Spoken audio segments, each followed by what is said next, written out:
Do you want more? More time, more balance, more love, more sex, more money, more real, and less bullshit? This is the Women Wanting More podcast with Dr. Karen Osborne. Real life, real stories, plus real tips to get you more of what you want.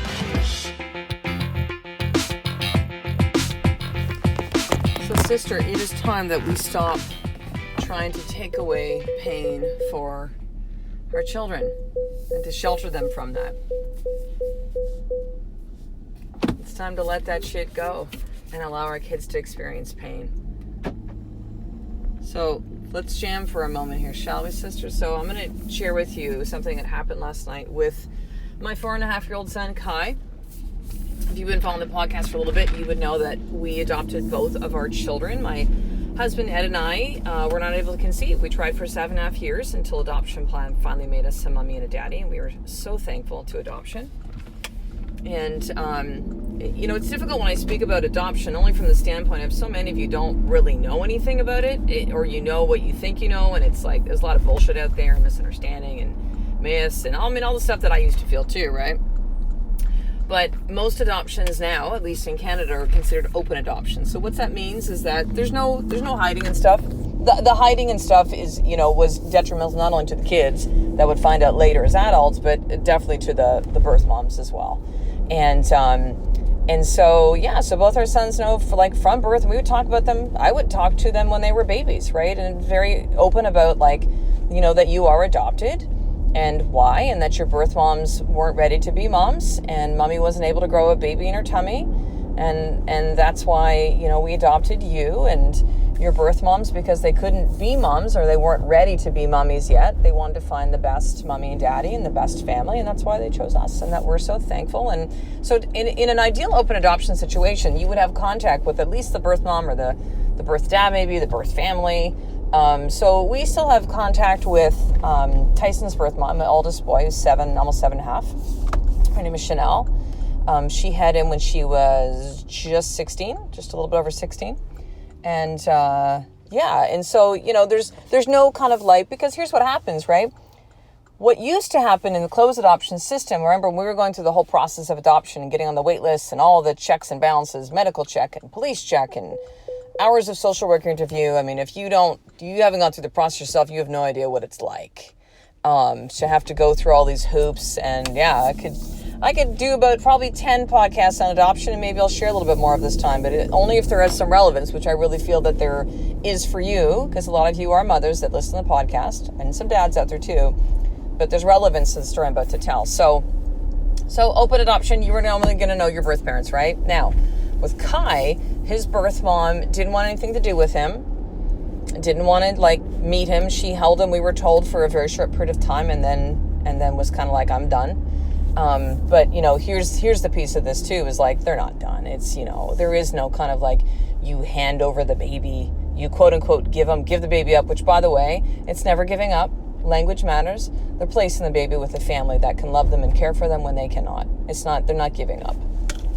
And there's not a they don't love them, because if they didn't, then they would try to do all the shit by themselves. And it is because of their intense love for their children that they're making a decision that is incredibly difficult, but one that is the best thing for that child. And so she didn't want to have any contact with Kai. She didn't want to meet us, none of that, right? And so also to understand is that the birth moms actually choose.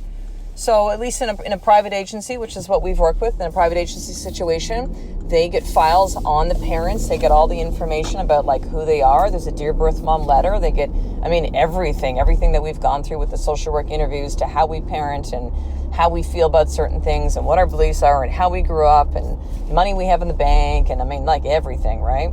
And so then they choose. The birth moms choose. And so she had chosen us, but she didn't want to meet us. And we're like, okay, there's nothing we can kind of do about that.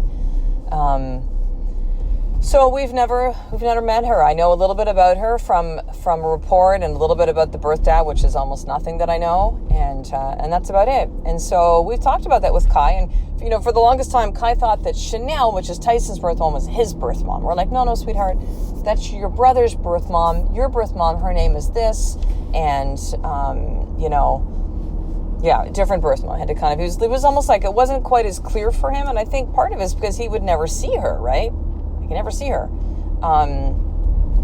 And so last night, so here's how this kind of played out. So last night, and I'm going to put a link up to the Facebook post. I wrote about this morning as well. Last night, Kai is up to his regular, I shouldn't say often, of like, I don't want to go to sleep. And you know, if you have young kids, this is how it kind of rolls, right? Like, I'm not tired. And then, can you lie with me? I'm like, yes, I can, baby. And then I want daddy now. I'm done. And then daddy comes in, and then it's like 9:15. It's like, and he's crying. And says, well, it's like, he's just so tired sometimes, right? It's like, it's not like when they're infants, like, let them cry it out. He's 4.5 now. He knows we're outside the front. He's just kind of being a bit of a little shit. And we're like, buddy, we're just, we love you. Good night. And kind of walk out of the room, right? And he'll just kind of like, he'll kind of talk and stuff and sing, and maybe he'll be upset for a second, sniffling. And because he's just exhausted, he falls asleep, right? So last night, that wasn't it. Mommy, I'm hungry. And I'm like, oh God, like my voice will do this, right? I'm like, dudes, we've talked about this. Like, by this time, are you guys have any more food? Do you want anything else to eat? Dad, like, speak now kind of thing. And so he was, I gotta eat. I'm starving, right? I'm like, okay, buddy. So we get up, we have a banana, and I'm sitting with him. I'm cuddling. Kai has this thing where he doesn't really like to wear clothes. Like, I literally mean it. People will say, like, oh, my kids are naked. No, like, Kai is butt naked all the time. Cutest butt ever, but butt naked. And he's wrapped in a little blanket. And I'm sitting there, he's eating his banana, and he's starting to get really quiet. And I'm like, what's up, buddy? And he's like, he kind of starts, like, sniffling, crying. And I'm like, baby, what's going on? What do you feel? I feel sad. I said, okay. What do you feel sad about? And he goes, I'm sad because my birth mom left me. And it's this conversation that is going to kind of come up as an adoptive parent. So understand as well, too, that regardless of the situation, let's say like with Tyson's adoption, right, where he knows his birth mom and he knows that he's loved and like, he knows all these things. There's still going to be a feeling of like being abandoned. And there's a ton of research that really shows that there is a primal feeling of being abandoned. And it doesn't matter how the adoption went down. It's simply if you are not connected to your birth mother, right? And you might go, no, but you're his mother and stuff. I'm like, I know all that stuff, but he still has a birth mom. That doesn't take away, I'm his mom. Absolutely. There's no threatened feeling I have about it. I don't feel badly. Like, it's none of that stuff. It's just simply, he has a birth mom and he has a mommy. Like, that's just the way it is. Your family looks different. This is how mine rolls, right? And so we talked about it, and here's the other thing to understand is, so because she didn't really held him for almost no period of time, we got the call maybe 10:45 on a Friday morning. She had him, I think maybe 4 o'clock in the morning. She'd finally decided on a family because she was kind of going back and forth and said, okay, these guys, we got the call, come get your son. We're like, oh my gosh. It was an instant placement. They don't always work out this way, but it was like, he's here now, like, come get him kind of thing. She held him for a little bit. Then she said, I don't want to hold him anymore. And she wasn't even discharged from the hospital yet, and she just bolted. So she literally, she left. Then we get a call. We're driving ready to go pick him up.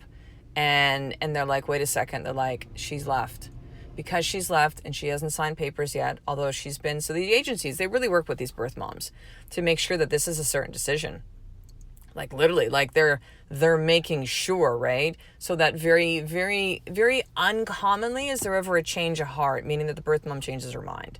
So they go through a long process of counseling and they make sure, man, it's about the child and it's about the birth mom. I know that was hard for us for the longest time. We're like, do we have any kind of quote unquote rights in this? Do we have any say? And it's kind of like, nope, you don't. And that was a hard thing for me. Now, when it came to that, we're on the wait list for our second child, we understood it better, right? You understand, you get it. And so because she bolted before signing any of the papers, the lawyer stuff for the adoption placement, it was now considered that she was abandoning her baby. It was still legally her child, right? She was abandoning him, and now he would go into foster care. So we get this call from the agency, and they're like, oh my God, I've never seen anything like this. We're like, fuck. What do we do? And they go, well, you could still, it would be like you could be a foster parent. There's a whole other procedure for that, and then it would be months for court stuff. And they're like, oh my God, we're like we can't do this kind of thing. They go, well, here's what we're going to do in the meantime is, because we knew she was certain with her decision, we're going to try to find her, right? Finally tracked her down, And then she was just kind of like she's scared, right? I mean, what a decision to have to make. This woman, I mean, she's still a bit older. She's 22, but still, I mean, I don't care what age you are as a young woman or a woman, like that's still a tough decision to make. And she was very certain her decision. She was very certain that she was not ready to be a mom. I think it was like, man, if I do this now, it's like a final thing, right? So it was kind of back and forth for a while. And then suddenly the next day she's like, okay, she's like, she's signing, she's ready kind of thing. And so in the meantime, there was probably, and we weren't able to go and see him yet, right? Cause he wasn't my child yet. And so there was probably from like when he was born, she held him for maybe half hour. There was probably like a day and a half that he was not held. So I get to the hospital, right? And I'm just thinking don't they have you've probably heard baby holders, baby handlers they have. So in situations like this, or if mom's maybe there's some complications after birth and no one's there to hold him, you understand, you probably realize how important it is for babies to be held. There's something which is called failure to thrive. If they don't have that skin to skin, contact connection, the babies will actually start to go downhill. They'll start to die. They won't thrive.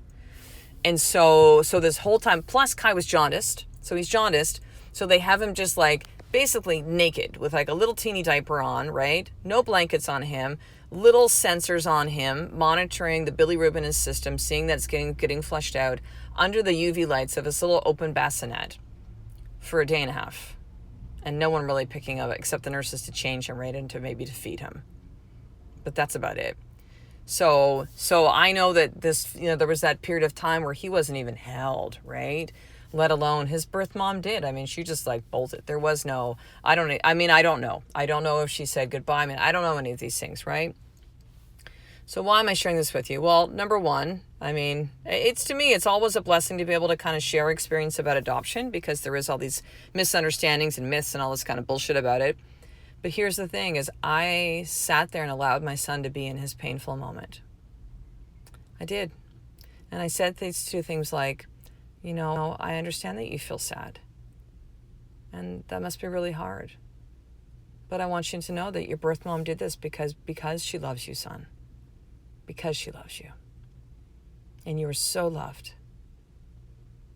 by everybody who meets you. And your mommy loves you, and your daddy loves you, and your big brother, and our dogs Lowell and Karma, and your grandma and grandpa.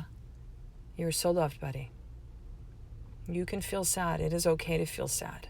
I didn't tell him he was wrong. I didn't try to fix it. I allowed him to feel what he was feeling. And he was sobbing.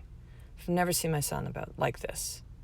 Now, he might be upset over somebody teased him and he's just tired, or mommy got mad and yelled and then I cleaned it up, or someone took his toy or his pony, the things that kids will just cry about. This was a sadness. I felt it in my son. Difficult, right? Difficult. We want to try to take pain away from our children. But I'm telling you, sister, one of the biggest gifts you can teach your child is not to have them avoid painful moments. It's how to navigate in it. It's how to understand the emotions and the feelings and what to do with them. It's not to try to make them go away. It's not to tell little boys to not cry and be the man. That's fucking bullshit. I don't give a shit what anybody says. I know that men these days are very confused, but to have a young boy to say him be a man and swipe your tears and shit is bullshit when you know the girl's gonna be treated differently. It's just as bullshit. Boys have feelings and emotions. And I allowed him to feel all of it. And then we went to bed and we cuddled. Then he wanted to sleep on the couch. And at that point, I'm like, buddy, you can sleep on the couch if you want. He loves this thing about sleeping on the couch these days. So I'm like, that's fine. You want me to cuddle? He's like, no. I'm like, okay. Got up this morning, happy-go-lucky little dude, right?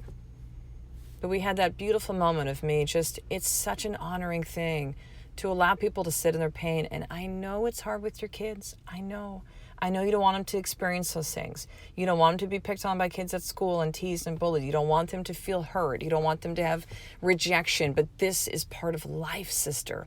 If we shelter them from all these things, they're never going to fucking learn. Do you realize that all the antibacterial, like lotions and soaps and gels and all this stuff, do you realize it actually makes us sicker? Do you want to know why?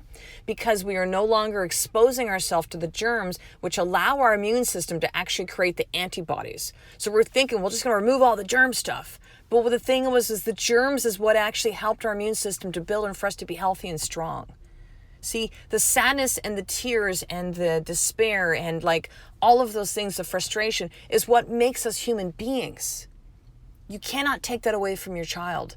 And I know it's done with good intentions, but you need to allow them to feel those things, and don't try to take it away, and don't try to tell them they shouldn't feel those things. We have the opportunity as parents to do it right with our children when our parents didn't know how to do it. And they did their best. But we know better. It's up to us to show that. So here's your more tip for today. I want you just to journal. What are you hearing from this conversation for you? And what will you do as a result of this? What will you do? This is a deep one, but this is a big one. This is about our children. It's so fucking hard to be a parent, isn't it? It's so hard to be a parent. It is the biggest gift in my life. Hands down.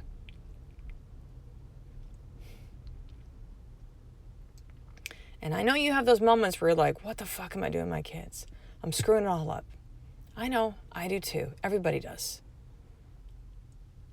It's okay. It's part of it.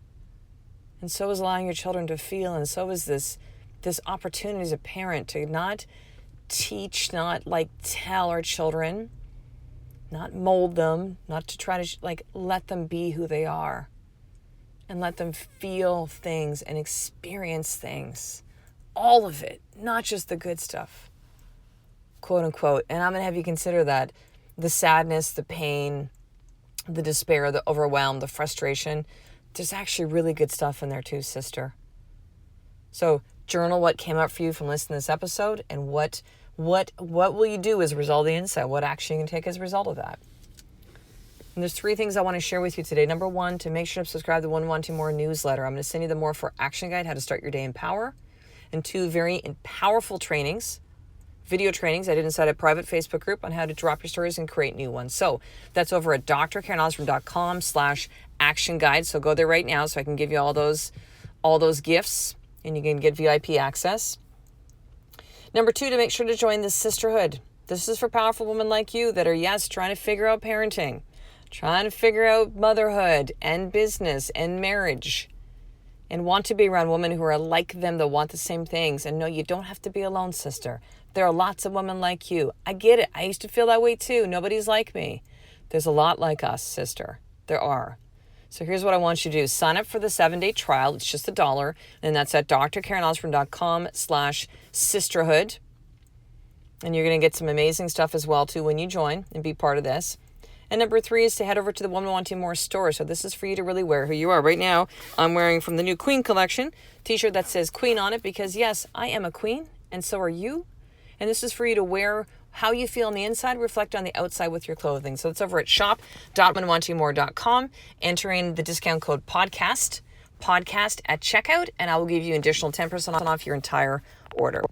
So I will talk to the next episode, sister. A life of more is just one step away from you doing the fucking work every single day. I love and appreciate you. To get the show notes of each Women Wanting More episode, including the How to Get More tip, subscribe to the newsletter at drkarenosborn.com/newsletter.